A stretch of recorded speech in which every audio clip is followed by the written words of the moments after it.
5, 4, 3, 2, 1, fire.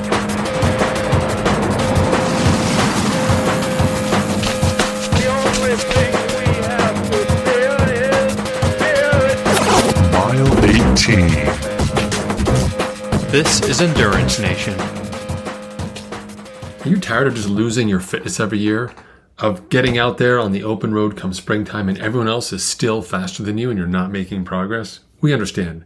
We created the Outseason program just for you. It's a 14-week protocol for triathletes and gravel cyclists with an opportunity to lock in through your Zwift workouts and focused training to unlock your potential by targeting functional threshold and high VO2 workouts with some endurance on the weekends. We build your fast before you're far. So by the time you get to the spring, you can turn down the fast and start adding some volume when the weather gets nice and unleash your endurance potential. Stop following the same program and hoping you get different results. Head over to endurancenation.us/outseason to get our 14-week program for one low price now. All right. Hey, everyone. Coach Patrick here. Welcome back to another post-race podcast. This is a special one, a fun opportunity for us to dive a little more deeply into a particular season. Welcoming back frequent guest, often banned Zwift commenter or texter, Mr. Greg Palmer. Greg, how are you today? I'm awesome. Thank you. Yeah, don't. I've returned to the Coco group, but it's not the same. I hear you. It's never the same. I'm in there. Nobody talks anymore. We used to have chats for days, and now it's like nobody says a word. Very sensitive. I know. It's crazy. We've all shut down. It's so unfortunate.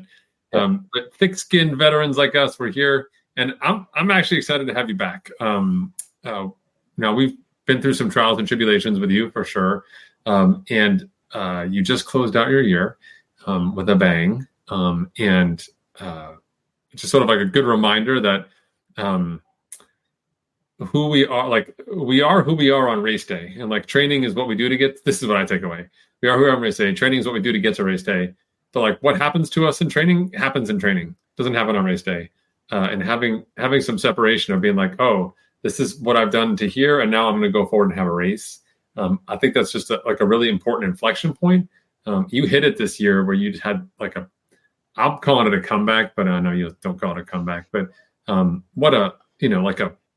spike the ball, throw this ball into the stands. Like I was some version of like a hell yeah, I'm back and I'm here sort of statement. So tell people why am I so enthusiastic? What was going on? And how do we end up here in this call? It's been quite the year. I mean, I was going to make a post about it on social media, but I'm also, I'm not the type of person that wants to look for accolades either. I'm not that way in my professional career as a teacher or even as a coach.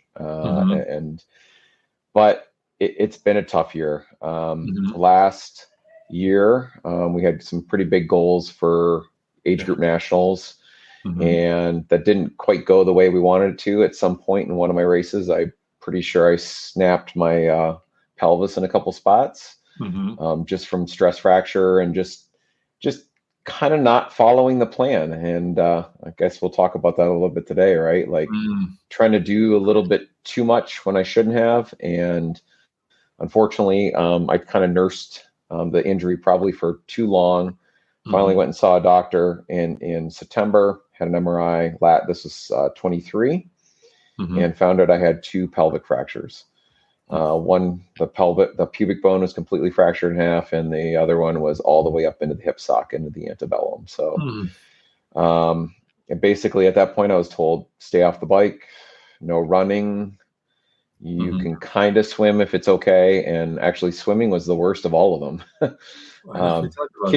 Kicking was really bad because of the tendonitis on the lower connecting muscles. So, it was a really sad day. And I remember I messaged you and Brenda and said, I got to put my account on pause. This is not what I want to do.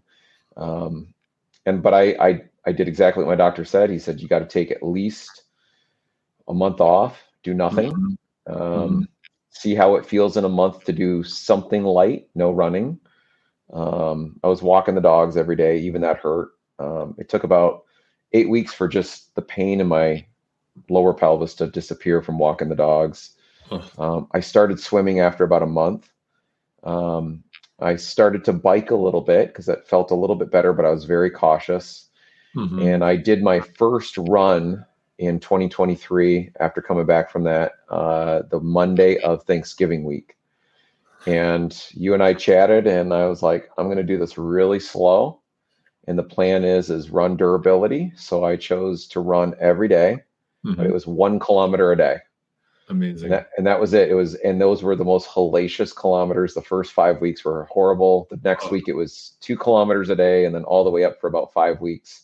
Took about 5 weeks to get to about 5K a day. And then at that point, I felt pretty good. So I increased the mileage on 2 of the days and just kind of just slowly built. And then I think I messaged you in February and said, I think I'm ready to go. And so we fired up the out season, and away we went. And I came out of that out season again, as always, in phenomenal shape. And I hit a couple of races right out of the gate and felt awesome. I really decided that as I get older here, I have to play with some things. And one of them was my aerodynamics. Yeah. So I made a lot of changes. I posted a lot of pictures in the group, and I said, I'm not getting stronger as I get older, but I definitely need to get smarter. And that was a podcast that I listened to with you and Matt. Yeah. One of the dude guy episodes. It was like, you can be faster when you're older, but it's probably not because you're faster. It's because you're smarter. And I kind of really took that to heart. And so made some aerodynamic changes, and that paid off big time. I raced a couple of races and then got to June. I thought, I'm going to really just go for it in Olympic. Unfortunately, there were some collegiate swimmers there, so I had to really power up on the bike. Got through the first lap of the bike almost and hit a pothole. One of my aero extensions had the wrong bolt length in it, and it gave way. And I went to lean on the other one to get up out of the bent over position, and the other one broke away. So I'm basically hanging over the front of the bike. I couldn't get up, and I had two choices: either hit a pothole and hit my head, or I'm just going to roll the bike and see what happens. And so I hit the front wheel really quick and rolled the bike. The bike luckily flipped with me, and then my feet detached, and the bike went off into the grass. Unfortunately, I slid about 30 yards on the deck. That's going to be hard. Yeah, it left a lot of road rash on the right side of my body. I sliced open my right pelvis. I had about 12 or 13 stitches in there. The bone was sticking out. I separated my right shoulder and kind of cracked a couple of ribs. I mean, the fortunate part was that I was in the hospital, and the orthopedic surgeon was like, did a scan, and she did some x-rays, and she's kind of came in and was like looking at me, and I'm like, what? And she's like, I am shocked that there isn't more wrong with you. She's like, how fast were you going? And I'm like, I was probably hitting about 41, 42K an hour. And she was like, the fact that you're like not shattered, you didn't shatter your collarbone, you didn't shatter your pelvis is amazing. She goes, consider yourself lucky, and you didn't get a concussion. So I took a couple weeks off there. I went back to swimming after about a week, and then started to kind of pedal on the bike a little bit easy. And I'm like, I'm not going to let this one thing get me down. I've been in bike crashes before. I've done it before, and I've come back from them pretty quickly. I heal usually pretty quickly. Unfortunately, I couldn't swim because my shoulder was separated. So I'm like, well, I can bike and I can run. And so I got back to those after a few weeks. And then I think I messaged you and Matt, and I said, I feel okay. Like nothing's broken right at this point. I just can't swim. So I just literally jumped back into my plan and went for it. And I slowly started building and was smart. And I guess the other thing that I did this year was on the smart side was to listen to my body a little bit. I started wearing a Whoop band, and I don't use it to dictate when I'm going to do hard stuff or not do hard stuff. It's more so a reminder of I need more sleep. Here's how your heart rate, your variability is recovering. Kind of maybe, are there some other things you can help to kind of foster that a little bit? So I'm really looking at the data as a biology teacher too, right? And the other aspect is increasing my sleep too, really helped a lot this past year. And the other thing I actually started doing is I actually started taking control of my nutrition a little bit. I've always kind of lived my life in the extremes. I swam collegiately.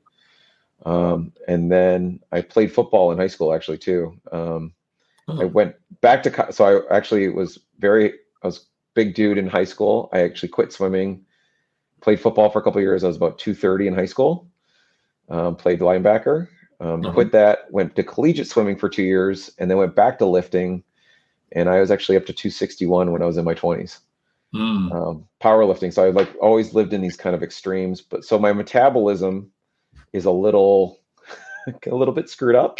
Yeah. Because I've been at the extremes of mass. And so I actually found a discount code for an app, and I really started not thinking about like restricting, but more so how I count my macros. And when I time my fueling really became crucial for me. How do I recover? How I feel? And so since May, I've actually lost 14 pounds. And I'm down about 2% of my body fat. And I feel and so on the flip side, it's not really about the weight, because my watts per kilo is actually I should say my FTP is the same. So my watts per kilo has gone up. My easy run speed feels easier. And my strength in the weight room is the same. Yeah. So even after losing that mass, and but yeah, like sticking to the plan, like really just kind of went back to the plan and communicated. And a big part of that I've learned with you guys is the communication piece. Got to communicate about where you're at and what you're doing, even if things aren't going the right way. Exactly. And get the feedback that I need and kind of move forward, just keep moving forward as best that I can. And once I got to August, I had another hurdle because I didn't have enough. I found out the day after my bike crash in June that I had melanoma on my face. And luckily it was shallow, but it was spreading quite quickly on the surface level. So I went to the main melanoma clinic here at U of M in Michigan, and they did about 2 or 3 procedures. They finally wound up removing a 1.5 centimeter by 6 centimeter piece of skin between my ear and my sideburn, and luckily they hit it really well, and so all was good. Got the clearance, and literally a week after I had the last surgery, I was in the pool. That's crazy. And I just kind of was like, okay, I haven't really swam a whole lot. I've been doing my swim bench, right, and running and biking a lot. And I was like, okay, I'm going to start tapering soon for running and biking. But what I think I should do is I'm going to do swim camp. Okay. So I literally did a 14-day swim camp. I swam every single day for 14 days leading into the race. I did an easy day, about 1,500 to 2K, and then I did about a 3,000 yard day on the opposite days, and just some thresholds, some speed work, some endurance work. And I just literally did a 2-week swim camp, and like my swimming like came right back, which was kind of amazing. So, and then I went off to the race, and I kind of was like, at that point, whatever happens at this point. It's going to happen. And I'm with you. I see races as their own separate thing. Yeah. Training for me is fun. I love training. I love exercising. I will probably exercise until the day that I die. And it's the way I live my life. My wife lives the same way. My son is a swimmer and a biker and a triathlete. And we love working out every day. And but the races for us, when we do race, those are a whole separate thing. Those are a part of who we are as our personalities, and we absolutely love it. Yeah. Amazing. Let me jump in here because I know we're up against time today, but just a couple things I want to highlight that you talked about that is just incredible. First and foremost, just dealing with the adversity, and one of the reasons why I wanted you to be here to talk was so that other people can hear that there is no such thing as a perfect year. And while you certainly had an outlier of a bad year, this happens. Like, it's called life, and life sucks, and life has its own plans for us. Like, we're, playing our games and doing our thing, but the universe is out there. And so I think we all have problems on some degree of magnitude there, and distribution can be different, or magnitude can be different. But what really struck me about the decisions you made was, one, like, every time you had a setback, you made a plan. So it was like problem, plan. Like, of course, there's always like I feel bad for myself, but you had a plan. And the decisions you made, like the coming back with the run and doing the 1K a day, and then going to 2K the next week. I'm just so happy. I'm like, oh my God, like, someone's listening to what we're saying here inside the team, and they're following it. Because people say, oh, I'm gonna do like run durability. I'll just run 5 miles a day. And like, you're gonna destroy yourself if you run 5 miles a day. And like, most people are not patient or honest enough with themselves to know where they need to start. And a lot of what I hear from you here is coming to terms with who you are as an athlete now and the challenges you're dealing with has actually made you a better athlete by realizing your limitations and respecting them, as opposed to defying them and like crushing them or smashing them or protein shaking them away. Mm-hmm. It's just such a great resonant thing for me. So I want to dive into the race though, because I want you to explain the race that you did so people understand what's out there, and then we can talk about it. I think I got egged on by Matt a little bit because I said it to him and he's like, oh, heck yeah, world championships of the universe. Yes. So the race is been going on. It's an independent race in Western Michigan at a little YMCA camp, and it's called the Dirty Mitten. And the Dirty Mitten is a gravel triathlon. They actually offer a whole myriad of different races. They offer a sprint, an Olympic. It's a non-traditional bike distance Olympic, and same thing with it. They also have they call their half crazy. So they actually offer a half distance off-road, which is gnarly as you can get out. And they actually offer like duathlon, aqua bike, the whole deal. And so it is, I decided to do the Olympic just because of all that had happened through the year. I was like, yeah, I think the half would be fun, but like, I wanted to do something that I knew I could take on, but also do well. I was really concerned with doing well and really displaying my fitness. So I chose the Olympic. USAT actually partnered with them this year and last year, and they were the gravel triathlon national championship for USAT. They actually had a whole series this year, I think, of about 8 races across the nation. And then this was kind of the culmination, kind of their grand final. And there were some points involved with the series, but also I just decided to do it as a standalone and kind of targeted. It was close to home, about 2.5 hours. I went the night before and just stayed by myself. And normally my family comes with me, but I'm like, I need to do this for me. And my wife was like, are you sure? Because normally she is my Sherpa. She travels with me. She understands that she's an athlete and a coach. And she's like, and I'm like, no, I need to just go. I need to manage myself. And I think maybe it was a little bit of fear too. Right. Like, where was I going to be at? Protection. And a little bit of protection for myself. Like, I feel really good running. I feel really good biking. But there's a lot of things that could go wrong. And I think I had a little bit of fear and trepidation too, now that I think about it. But on the day, I was just like, here I am, let's go. And it was, the rain held off till the very end. And it was a 1,500 meter swim in the lake, 2 laps.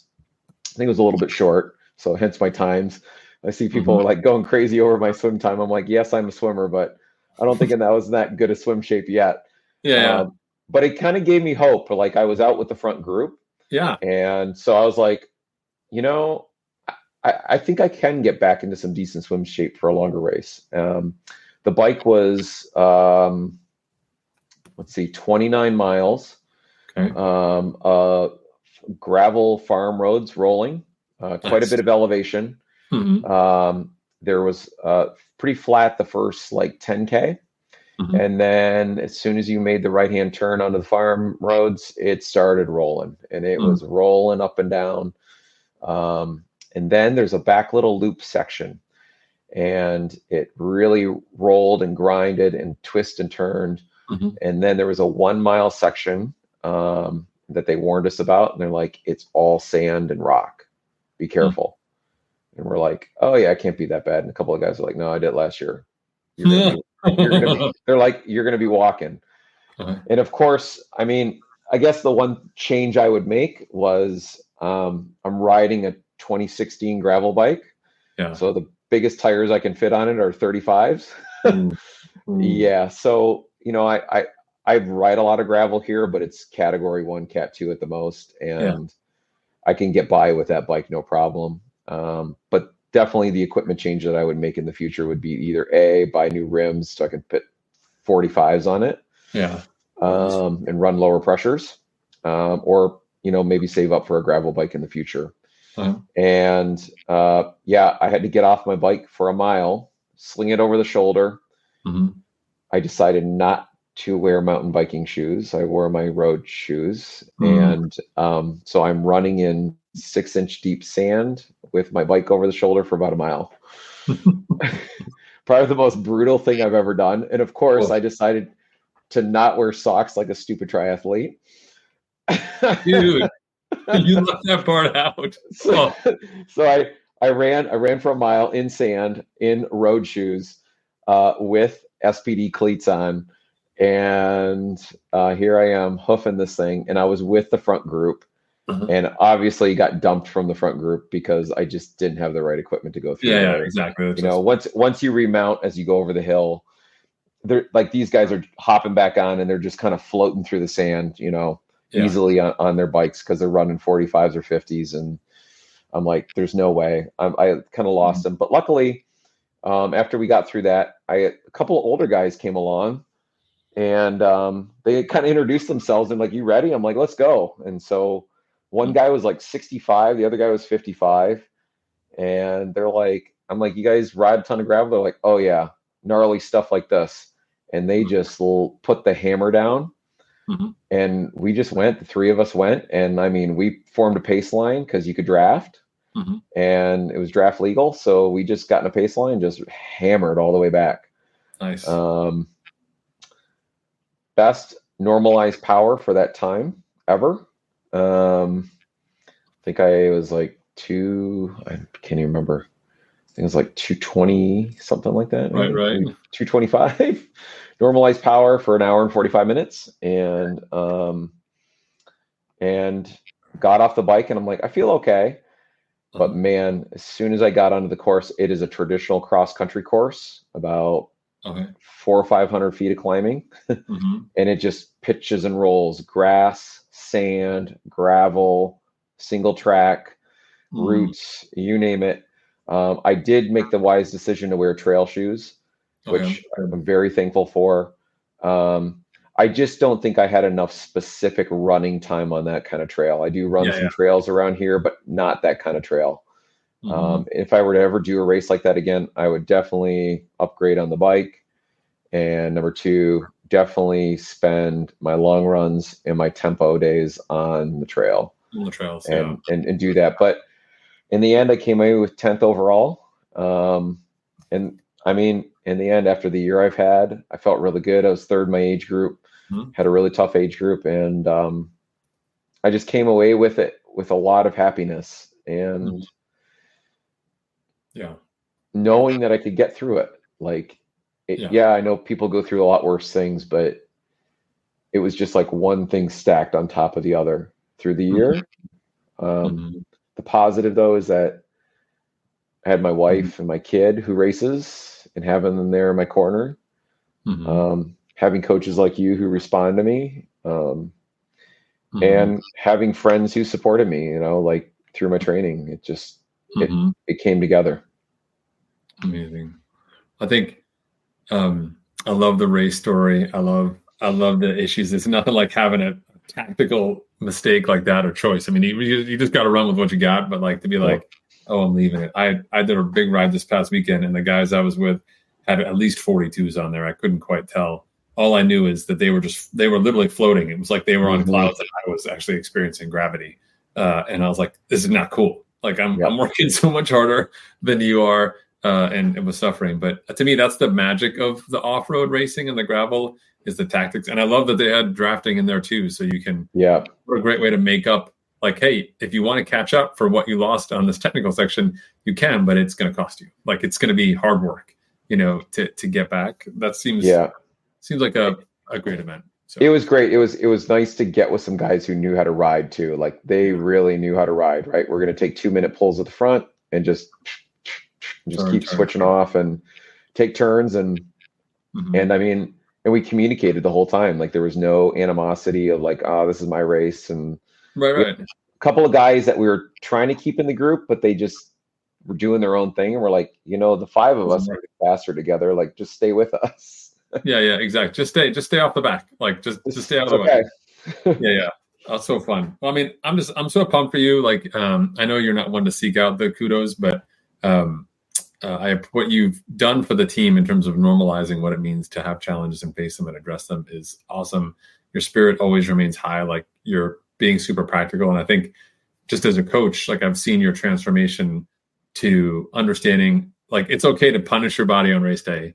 You just have to respect you for the other days. And I think you're striking that balance now of finding opportunities to be excellent and to challenge yourself, but also to say, I don't do it Monday through Sunday. Like, I've been really smart, pick your battles and build. So I'm bullish on your year for this year. Like, I think we've had some great progress for you. And as I think I mentioned to you online as well, like finding that cadence of like, let's take a look at how much work we put in before we had rest, even though your universe was conspiring against you. Like, let's make sense of like what that looks like. And then we can, I think, craft a really successful and sustainable season for you, which I'm excited for. So yeah, I'm super excited for the next season. So it's going to be amazing. All right. Well, very cool. So Gravel World National Championships and then, of the universe, of course. I love it. Hey, listen, anytime you put gravel into anything, it's instantly harder. I don't think people who have not ridden gravel who are listening to this are like, what are these guys talking about? Like, do me a favor, friend. Like, get out there, get on a bike, ride a bunch of dirt. It's a great workout, and the numbers are crazy. I'm talking to Corey Retzbach from the team, who's like, like, why is my normalized power so high? Like, it's power. Like, that's called gravel. Like, it's just harder. Like, it's just harder. Yeah, it's the perceived effort to the normalized power. I saw that after the race. I was like, wow, okay. Like, so it is it kind of gives you some insight. It's kind of like climbing. I can sustain. Anybody that's seen me on Zwift sees my sawtooth pattern. Everybody I race with is like, what is going on with your power? Right. And then we get into a climb and I am flatline like Coach Patrick. Yeah. My power just stays nice and steady, and I think a lot of it just has to do with my pedaling technique and something I need to work on. But knowing that I can push that kind of power, it gives me some hope for the future and for racing. Yeah, agreed. It should give you lots of hope. I mean, you're a racer at heart. I was telling my wife, I was like, this guy was just born to race. Like, your body can't handle racing all the time. Like, we're not 18 anymore, but it doesn't mean you can't just get out there and just lay it down. So, I'm excited for this year. I appreciate you coming on the pod and kind of sharing the story. You folks, you'll see Greg on Zwift as well. Say hi in the EXN red kit, especially in the Coco group. And here's to an awesome winter. We're going to crush it. I can't wait. Thank you, Coach Patrick. No worries. Thanks, brother. Endurance Nation.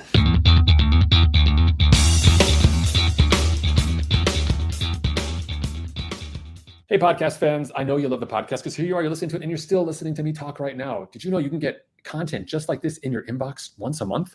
We send out a great newsletter. We call it, guess what? The Unfair Advantage. That's right. It's our information to you, something that separates you from the competition. If they're not here, then they don't know. But if you are here, then now you do. Zero excuses. If you go check us out online at endurancenation.us/newsletter, it's your opportunity to enter your email address, sign up for these updates. They come once a month, sometimes twice a month, depending on my race schedule. And it's your chance to get insider information that's going to help you become a better, smarter athlete. Don't miss out on this chance to get ahead of the competition. It doesn't cost you any money, and it's not a ton of work. It's just your email address. That's endurancenation.us/newsletter. For more information about Endurance Nation, visit us online at endurancenation.us. The provided music is from the Podshow Podsafe Music Network. Check it out at music.podshow.com.